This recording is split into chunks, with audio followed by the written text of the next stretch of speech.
Let's solve one beautiful math question in the easiest way. Ready?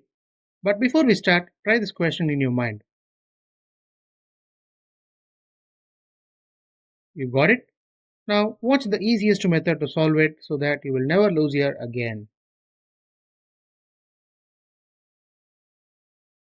We have given 8 plus 8 divided by 8, the whole divided by 2.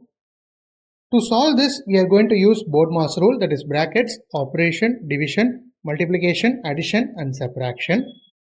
So here, as per the priority, division comes first. 8 divided by 8 becomes 1. Now the entire equation changes to 8 plus 1 by 2. We can simply solve this by adding 8 plus 1 is nothing but 9. 9 by 2 is 4.5. Here we don't need to use division as our first priority because the ultimate answer will be the same. That is 8 plus 1 by 2 is 9 by 2.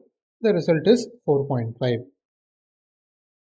Therefore, the solution of 8 plus 8 divided by 8 by 2 is 4.5. If you solved this video before watching my steps, comment pro in the comment section. Let me see how many of you got it right. And if you found this video helpful, hit a like and share it to your friends, and don't forget to subscribe my channel. Thank you friends. We will meet in a new interesting video.